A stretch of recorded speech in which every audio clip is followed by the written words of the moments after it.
ফের উত্তপ্ত আরিয়াদহ, বিক্ষোভ এলাকাবাসীদের। গত শনিবার রাতে বাড়ির সামনে স্থানীয় দুই যুবক সায়নদীপ পাজা এবং সূর্য দাসের নামে দুই যুবকের উপর আক্রমণ চালানো হয়।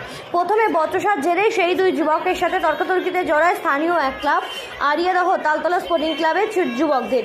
পরবর্তীতে সেখানে সেই আরিয়াদহ তালতলা স্পোর্টিং ক্লাবের বেশ কয়েকজন যুবক ঘটনাস্থলে এসে সায়নদীপ পাজা এবং সূর্য দাস নামে ওই দুই যুবককে আক্রমণ চালায়। এই ঘটনার পর 24 ঘন্টা অতিক্রান্ত এবং পুলিশের হাতে ইতিমধ্যেই এই এলাকা থেকে সিসিটিভি ফুটেজ সংগ্রহ করা হয়েছে। তবে এখনও অবধি মূল অভিযুক্তরা অধরা। আর এর প্রতিবাদে সকাল থেকে তালতলা স্পোর্টিং ক্লাবের সামনে বিক্ষোভ দেখাতে থাকে আহতদের পরিবারের লোকজন।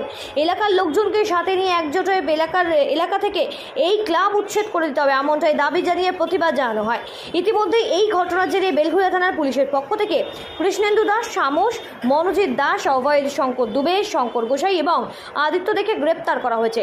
তাদের গতকাল ব্যারাকপুর আদালতে পেশ করা হয়েছে। তবে আহতদের পরিবারের অভিযোগ, মূল অভিযুক্ত জয়ন্ত সিং সহ জঙ্গা এবং রাহুল গুপ্ত নামে দুষ্কৃতীদের বিরুদ্ধে এখন অবধি কোনো ব্যবস্থা নেওয়া হয়নি। আর এরই প্রতিবাদে সোচ্চার আহতদের পরিবারের লোকজন, এলাকার বাসীরা একজোট হয়ে প্রতিবাদ জানাতে থাকে। এলাকা জুড়ে এই জয়ন্ত সিং এর নেতৃত্বে জয়ন্ত সিং, জঙ্গা এবং রাহুল গুপ্ত এরা দুষ্কৃতী চালাচ্ছে এবং এলাকা জুড়ে একটা সন্ত্রাসের সৃষ্টি করছে।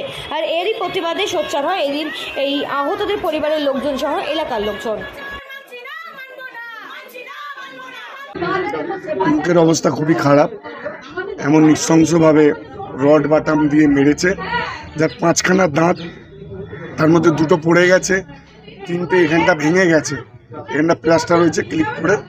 এখন 1.5 মাস সে খেতে পাবে না, কিছু 1.5 মাস সে কিছু খেতে পারবে না, এই কন্ডিশন।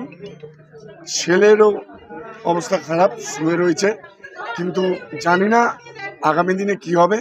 কারণ 48 ঘন্টা হতে চললো, প্রশাসন কিছু বিড়াল বাচ্চা, কুকুর বাচ্চাকে ধরে এনে দেখাচ্ছে, যেগুলো মেন ক্রিমিনাল, তাদের এখনও কিন্তু অ্যারেস্ট করা হয়নি। তারা মনে হয়, জানি না প্রশাসনের সঙ্গে কি সেটিং হয়েছে, আজকে বলতে বাধ্য হচ্ছি প্রশাসনের সঙ্গে কি সেটিং হয়েছে জানি না, প্রশাসন কি করছে বুঝতে পারছি না। আমরা প্রশাসনের ওপর এক বিন্দু ভরসা করছি না। আমাদের এখন চিন্তাভাবনা, আমরা আমাদের মুখ্যমন্ত্রীর কাছে এরপর যাব, তার কাছে গিয়ে আমরা পুরো সব জানাবো যে আজকে কী হচ্ছে। আর এই আন্দোলন আরও দীর্ঘ হবে, চলতে থাকবে, আন্দোলন কিন্তু থেমে থাকবে না। এই ক্রিমিনালের এগেনস্টে প্রত্যেকটা সাধারণ নাগরিক আজকে কিন্তু খেপে গেছে। আপনারা তার দেখছেন রেজাল্ট, সাধারণ মানুষ কি করছে, পুরো রেগে গেছে। এই হচ্ছে তাদের ডেরা, যেখান থেকে ক্রিমিনাল তৈরি হয়, পেছনেই দেখুন এই ডেরাকে বন্ধ করতে হবে। প্রশাসন এসে যাতে বন্ধ করে, নাহলে সাধারণ মানুষ এই ডেরা বন্ধ করবে। যদি এর মাথা যদি কারো যদি হাত থাকে, সেটা হলো এখানে রাজু ঘোষ এই ক্রিমিনালদের তৈরি করছে আর এই ক্লাবটা প্রতিষ্ঠা করছে। যদি করা হয় আগে রাজু ঘোষ হচ্ছে এখানকার বড় মাথা, এই ক্লাবের বড় মাথা, হ্যাঁ প্রমোটার প্লাস এই ক্রিমিনালদের মাথা, ক্রিমিনালদের বাবা বলতে পারেন। এই ক্রিমিনালকে উচ্ছেদ করার জন্য আগে রাজু ঘোষ থেকে শুরু করতে হবে, তাহলে আর কোনো ছোটখাটো ক্রিমিনাল এইখানে এসে তৈরি হবে না। থেকে সেঞ্চুরি পদ্ধতির রিপোর্ট, সঠিক বার্তা।